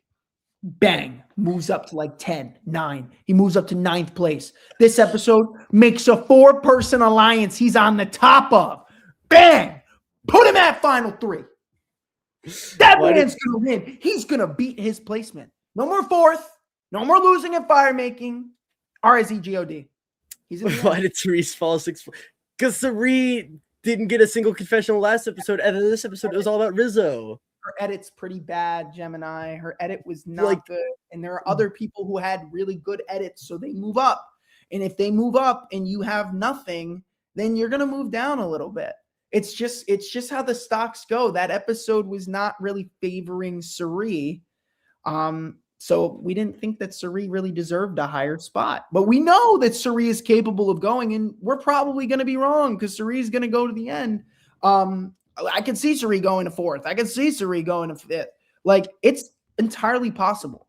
But Suri was non-existent for the past 2 episodes. The only thing that we really heard about Suri today was just the alliance and the extra vote share with Rizzo. Rizzo's a confessional king too. Yeah, I think our top 3 is a little surprising, a little shocking, but I don't think the top 2 are shocking. Rizzo was a shock for me. Rizzo was definitely. Legacy talk is concerning. I don't want him to be like, I want to be one of the best Survivor players. I want him to be the winner, because it reminds me of like Gabe from 47, right? Like, of just nonstop legacy talk. He wants to be one of the best, and that's his goal. And the fact that it's shown to us, that's the only thing. Here's the thing where I'm at. I think his legacy can actually solidify himself if he wins this season. Because if Rizzo wins Survivor 50, he not only was taken out just before the final 3, but he also won in the next season, literally 9 days later. I mean, Rizzo's got to be happy to go back-to-back seasons and make it far. Like, make it far. Like, he's been playing Survivor for 2 months at this point. And he's been able to experience that. I mean, Savannah got her win. She went out early. But to be able to play 2 full seasons back to back, to get to play the game you love for 2 months, that's got to be part of your life. And I'm sure we'll see Rizzo in the future. King of bragging. Rizzo's going to be a 3-timer. I'm here for it. They always keep around the people with the big personalities. And Rizzo, once you have like a character that you've created, like, it's good. But I'm glad that the edit is showing us less of him saying Riz God. Yes. It's not all about Riz. I'm like really happy about that. Good. You had your Riz God narrative. Let's play 2.0 Rizzo. Like let's play Rizzo. Yeah. Let's see someone different. Let's see a new player, because you're not RIZGOD with new players. You're RIZGOD with other GODs. Like it is early. But I think Rizzo's being set up well. I think he's going to make it pretty far. This is the second time we're hearing about, like, the people who come back and play back to back. I'm pretty sure. Or maybe I'm confusing the stuff I heard preseason. Yeah. But he's always like, the people who come back to back, they always do well. And he made it known, and I think he's still playing this game with enough tact, despite being a big personality. And I like the way he's talking to Suri too. Like, the way he's going to Suri feels like he's a peer to Suri, right? Like, it's not like, hey Suri, like, what do you think? Like, I'm scared right now. Rizzo's like, Suri, I have a plan, but we gotta take it slow. Mm-hmm. And I don't know, because Genevieve, like, is starting to not have the best edit. Like, she had a pretty bad episode and then nothing. Mm-hmm. I'm honestly pretty low on Genevieve right now. And I think, like, Rizzo is in a pretty good spot right. I think Rizzo's in a better spot than Genevieve. It's interesting because the 2 idols that Genevieve gave to the 2 different players, they're actually having better edits than Genevieve herself, which is crazy. Yeah. I don't think Genevieve's going to get her idol. Nope. There's been no talk about it. There's been no talk about Genevieve trying to give it to a player who she thinks can get the idol back. I really do think that Genevieve has no shot of winning. Also, you are all good, Gemini. I'm still saying Colby's the winner. Wishful thinking is all this show is. Colby being the winner, I can't with you. I can't with you.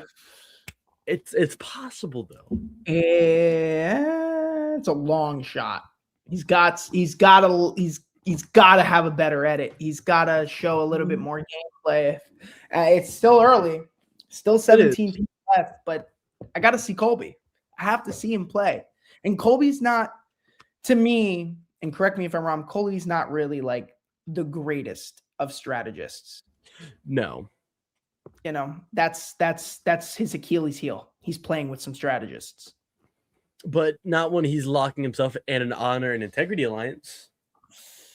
Well, Let's hope that an idol isn't played.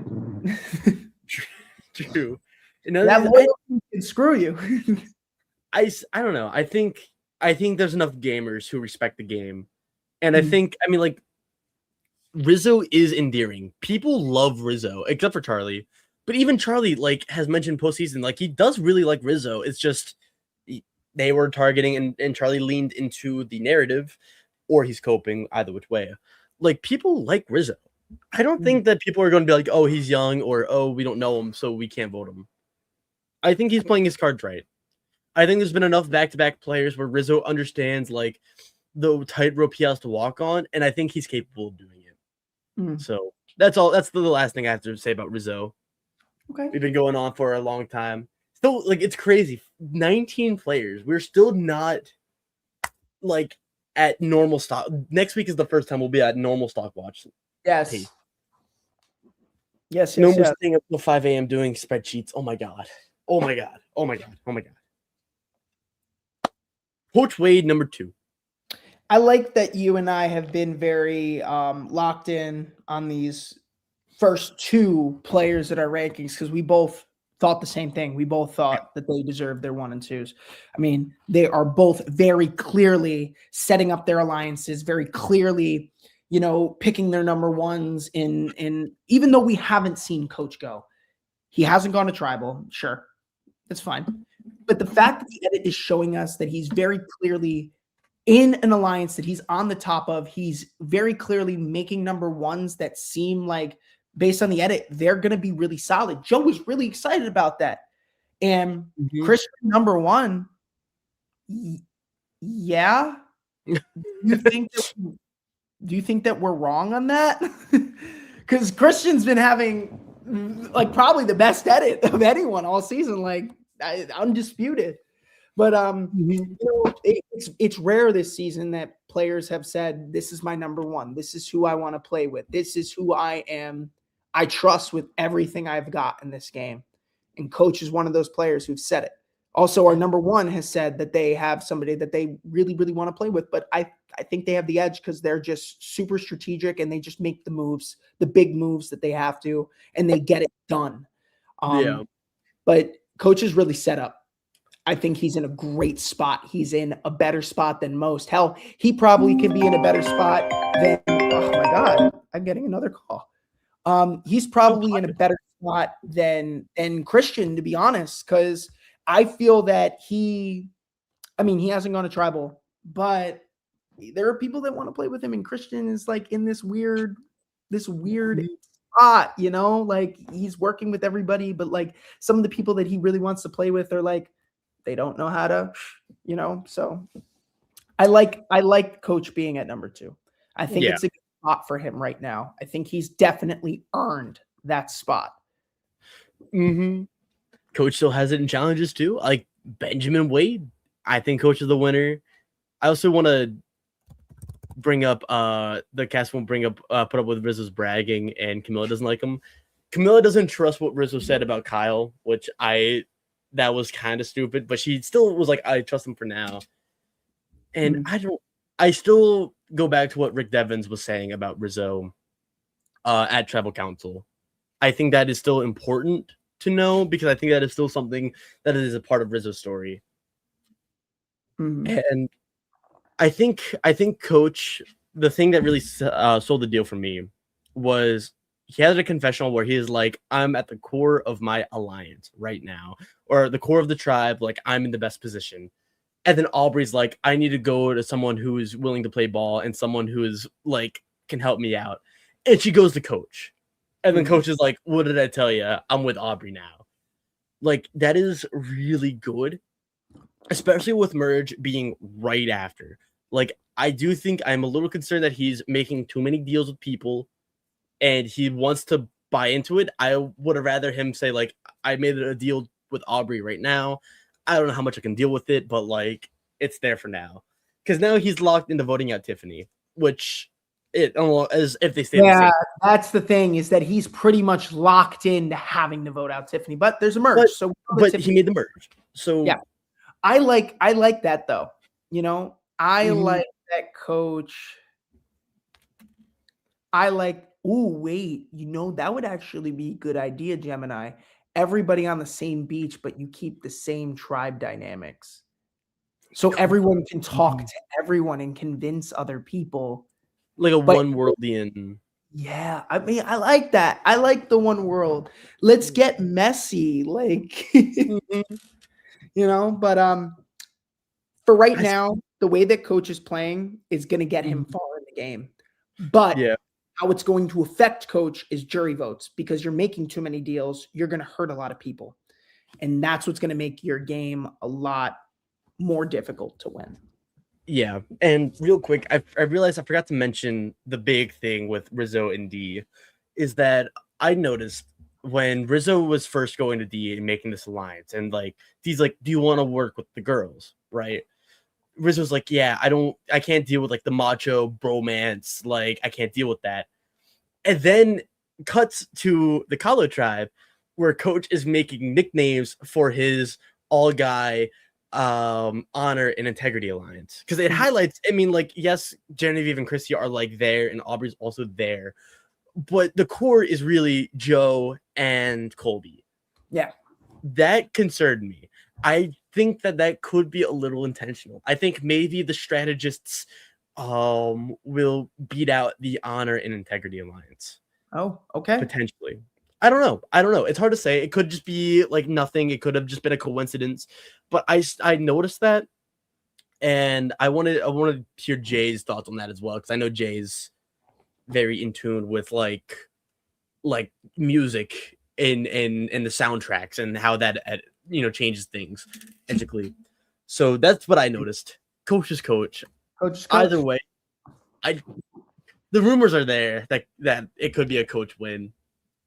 And this is how he would be edited. So looking good. Looking good. Nice.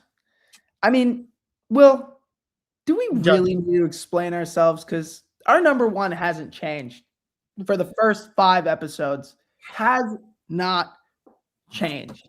I think that there's nobody else this season who's playing a better game than Christian Hubicki, especially one who's been to every single tribal council. yeah. And I know his threat level is rising right now.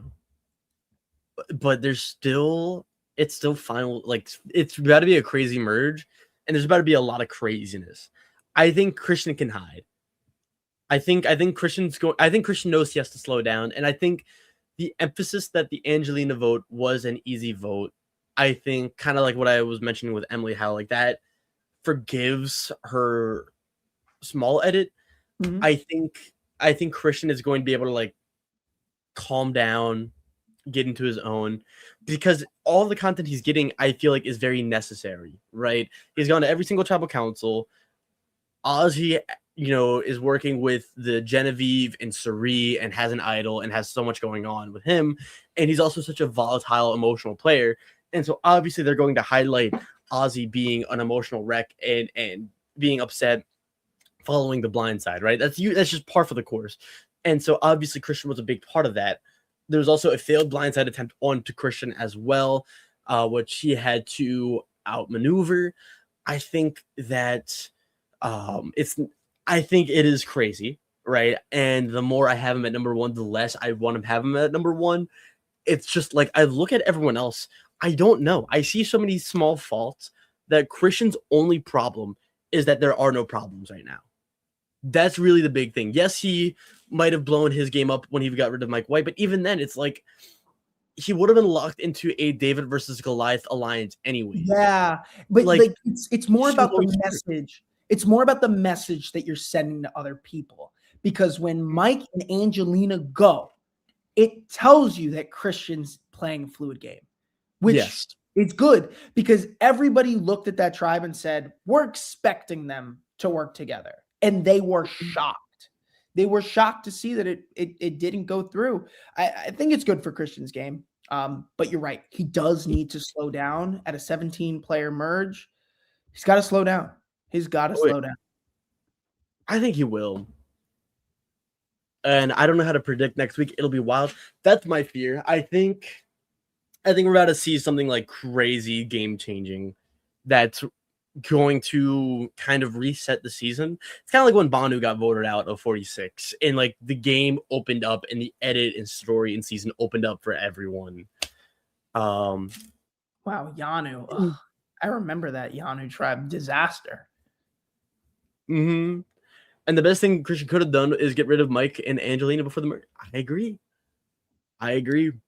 He's making the right move. Especially now too. It's like he meets up with Aubrey. Aubrey pulls in Coach. Coach pulls in Colby and Joe. That's a big group. Christian still has Sari, who has now the alliance of 4 with Rizzo, Camilla, and D. Right. Mm-hmm. Rick Devens, assuming he's on board and knew about Charlie's vote out, has control of the entire game, essentially, outside of like Chrissy. Not even Chrissy. Like, as long as Christian ensures his connections with his key allies, he's in the best spot. He has so much room to maneuver that it is scary. It is worrying. But I think that is just kind of the game he has to play, and he can't shy away from that. That's really all I got to say about Christian. Okay. I mean, is there anything else? like, I mean, I feel like, we repeat the same like the entire game hasn't changed. It's just he's dominating right now. He's dominating the narrative, and it's probably mainly because he's running the show while going to every single tribal council. Now, if this is a real merge and all there is left that's tribal councils, Christian's Achilles heel is going to be at the end. Someone's going to say he's been to every tribal. He's got a great story. He's got to go. Oh yeah. I don't know. I think he is the kind of player, kind of like Rizzo too, to play into his threat level is the only thing I'll respond with. And so I think he's going to value other big threats. I think that's why he voted out Angelina and Mike White, not even something present, is that they are just two quiet names. He needs big, loud players. That's why I think he hasn't gotten rid of Ozzy or Emily Flippin. Because Emily Flippin and Ozzy, they're two very volatile players who will sway the games, and that will help shield Christian Hubicki. My thought is I don't want to see it, and I am scared. And I don't like the sound of that. I don't like the sound. It's kind of like when the CEO of McDonald's tasted his product and didn't call it food. You know, it's like when Mr. Beast called working on Survivor content. I'm getting the similar vibe and feeling. Yeah. I don't like that, but who am I at the end of the day? Am I right, guys? Who am I? Yeah.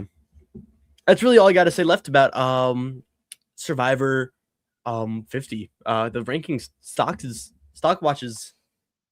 The thing is, right, I'm going to level with the chat for a moment.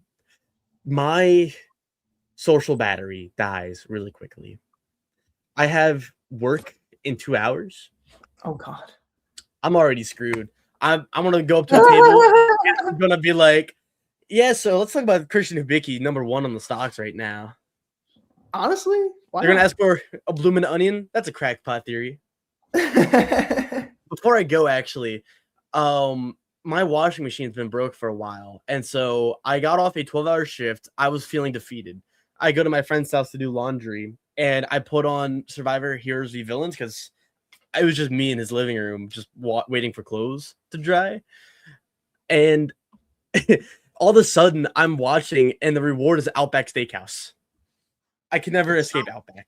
It's a sign. It is a sign. But this is, again, the QR code for the Stockwatch game. Make sure you play along with us, guys. This is, it's some fun. It's supposed to be fun. Guys, you just follow the stocks, root for your favorites, and, hopefully you can be at the end and win a great prize. So, oh, yeah. It'll be everywhere in the bio, the description, link tree. Again, dude, we just reach out to us and be like, hey, where do I go to play the game? What are the rules? What's the things? What's the deal? We We got you too. We are friendly people, right, Josh? Show me your friendly smile. That's a friendly guy right there. That's anywho. Make sure you tune in Sunday at 5 as well for Got Something For You. Ollie has teased that he is going to really be against the editing of Survivor. So we've said a little bit, but if you want to hear more about that, because it's really crazy and disgusting, make sure you go watch Got Something For You. And also the rest of the amazing shows we have, Survivor Social as well, and the recap and the pre-show. Is Australian Survivor still going on? I don't really know. I went to the Orioles game last night. Oh, wow. Yeah. I'm also, fun fact, Josh, I'm turning 21. Ooh, actually, Josh, I got to talk to you. No, never mind. Okay. Yeah. I hope everyone has a wonderful day, y'all. I'll catch y'all on the flip, all right?